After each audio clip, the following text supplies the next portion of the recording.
CGPचं काय असतं? नाही, मी याच्यात म्हणजे मला तर असं वाटतं जेवढी मंत्री आहे, जेवढे आमदार आहे ना, त्यांनी एक दिवस स्वतःच्या मुलांना त्या शाळेत पायी पाठवा, तेव्हा कुठे जाऊन त्यांना समजेल. पण तुम्ही काय करणार हे सगळं जर आम्ही हे सरकार पुढे मांडणार आम्ही करतोच ना. आता आम्ही कशासाठी आलेलो शाळेत? नाही काय हे सगळं आम्ही आता फिरल्यामुळे, आता आम्ही येणारे हे माहिती झाल्यामुळे त्यांनी काम सुरू केले. तसंच रस्त्यांसाठी आम्ही सरकारला सांगू की कोणत्याही मुलाला लांब पायी जाता आलं पाहिजे, बसची सुविधा असली पाहिजे. 7-7 किलोमीटर कसं काय पायी जातील, ते पण पावसाळ्याच्या दिवसात.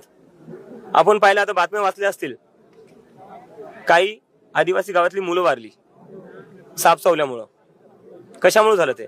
पावसाळ्याचे दिवस आहे, पायी जावं लागतं, गवत असतं, पाणी साचलेलं असतं. त्या परिस्थितीत त्यांना भर पावसात पायी शाळेत जावं लागतंय. त्याच्यामुळे त्यांचा तो मृत्यू झाला. मृत्यू सरकारच्या फेलियरमुळे झालाय. जर त्या मुलांना इतक्या दूर पायी नसतं जावं लागलं तर ही घटना घडली नसती. आणि इथे येऊन या शाळेत साप निघालेत. जेवढी घाण या शाळेत आहे, जेवढे एवढं भंगार साचून ठेवलेले शाळेच्या मागं, त्याच्यानंतर सापच निघणार. क्लासरूम मध्ये साप निघतायत.